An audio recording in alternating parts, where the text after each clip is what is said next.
first of all, congratulations. Thank you. You know, a college guy running a half. You still have outdoor, you have indoor as well? Yeah, both stuff. When did you guys come up with the plan to do this? I mean, cross country didn't go as well as I would have liked. I kind of missed the summer of training. I actually pulled my calf over the summer, so I had to take a good 5 weeks off. So I kind of started up training later, and so it kind of made sense to extend the season. We're just trying to figure out like different ways to do it. And I mean, a lot of my training has been geared towards the longer intervals and stuff. I mean, I kind of, even for cross country or 10K guy, my training is more geared towards, you know, this distance worked out perfectly. So, and then Houston was kind enough to set everything up, and so I made it, everything made sense. So, and the race itself, I guess, what were your expectations going in? And you know, we had 101, was it 38 or something? Very well.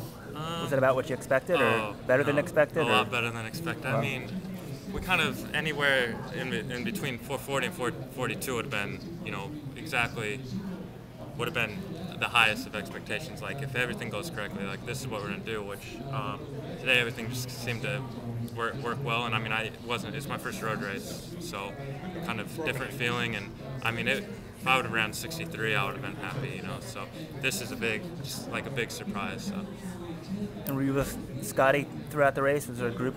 Yeah, no, it was perfect because, you know, we had John Gray and Scotty, and I did a little bit of work up front, but I mean, I kind of sat back off of those guys a bit, and then one of the guys I don't know if he went out faster or what, one of the Ethiopian guys, and so Scotty started chasing him, and I was chasing Scotty, so it was just kind of, you know, probably like 20 meters in between us, like each section. So just kind of chasing the whole way. It was perfect. You came through 20K. It looked like you and Scotty were right there together over the last. I mean, do you have a chance to go after Scotty toward the the last K, or?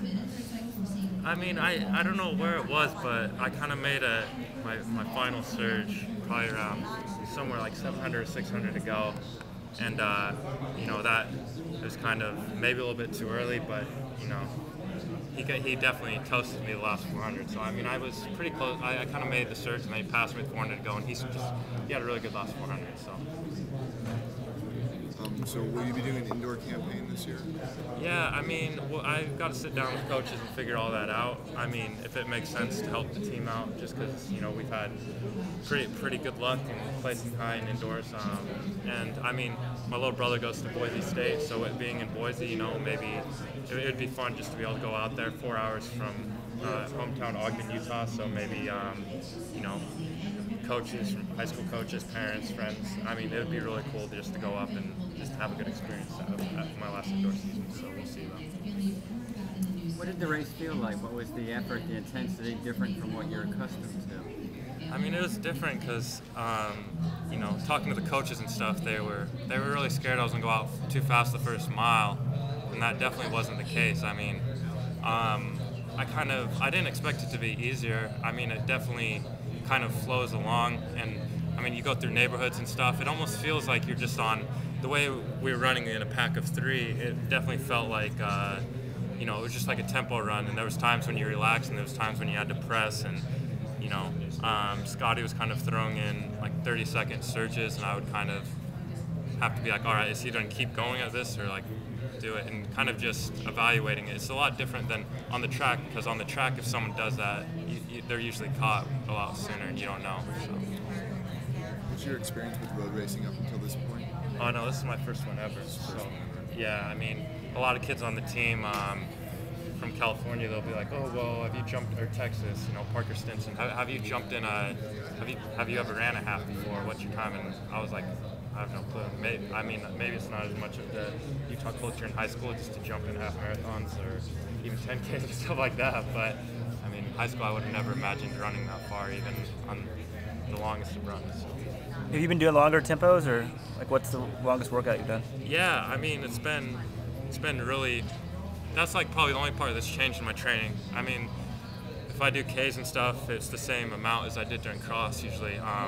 The biggest thing has probably been the longer tempos and more continuous. And I mean, the longest one we did was we went 4 miles at tempo, and then went onto the track and did a mile a little bit quicker, and then another 4 miles at tempo, and then a mile on the track a little bit quicker. And I mean, that was the longest like continuous running that we had done up to that point. So did this come about after cross? Is that when you guys decided to do this? Actually, it was like the idea came up after the Wisconsin invite, so pretty early into cross. I mean, I still tapered down for cross, you know, showed up 100% at cross, like ready to go. It's just, and then kind of jumped back onto the training right after instead of taking a break. So probably take a break after this and get ready for indoors. So. How do you feel like this has affected your fitness, especially as you look at the 10,000 meters in the spring? I mean, I've like Coach Vin after the race was really kind of like he didn't know. He was like, "Man, you look like crap after a 10K race. I thought you'd look a lot worse." You know, like kind of looking at me, seeing if I was like Bob Kempeden, one of his athletes that in the marathon threw up all over himself. So I mean, maybe he was expecting that, and I mean, it's definitely. He said he had to look at my hand to make sure I didn't have like any throw up residue or anything on it. So, I mean, just everything worked out perfectly. I hit a really good taper and got really lucky with how everything kind of evolved. It definitely got really lucky. So. And how familiar are you with Kempeden, that story? And I mean, Vin's not really known as a marathon guy now, but kind of that was, just '96. It wasn't too long ago. Yeah. I mean, I was in college, and that was the guy. That's how I kind of first knew of Vin, really, on the national stage. Are you familiar with? Does he talk about the marathon guys? Yeah. I mean, he'll talk about their training and the Hausers and all that kind of stuff. And like a lot of the stuff, if don't kick as well in a 10K race, he'll tell me, well, the Hausers are, it's strength, that sort of thing. And a lot of the workouts had been used on, like he told me that he'd had past success with Kempeden and the Hausers on this and with the training, and so really easy to believe when you see results like that. So one of the big news stories from the fall was that Dunbar's transferring in. Have you guys been working with him at all, or have you tell me a little bit about what the team's felt as he's made the announcement?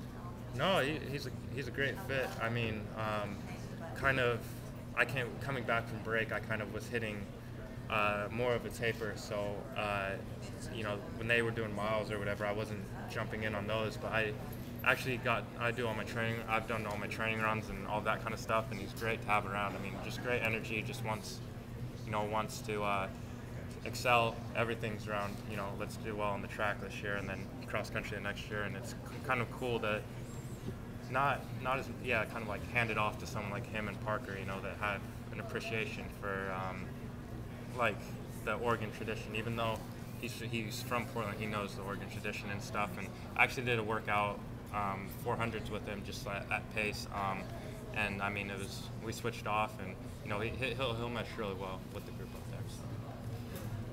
And after college, just make you want to do a marathon, or is it half far enough for now?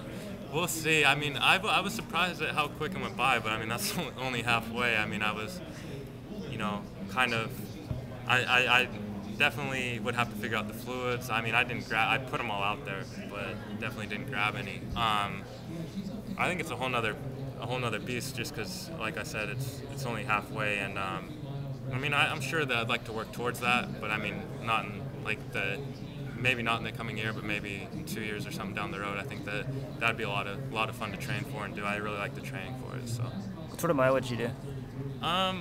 It kind of depends on the season. So for this, I was anywhere between like 110, 115.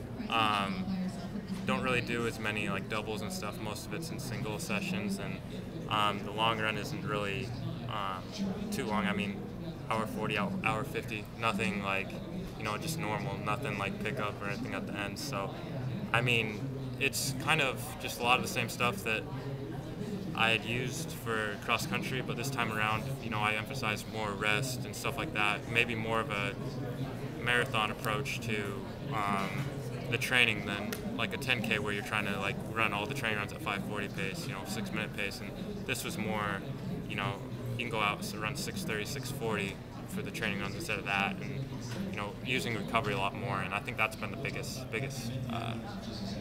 success from it. So. Do you train on the road some, or do you try and stay off?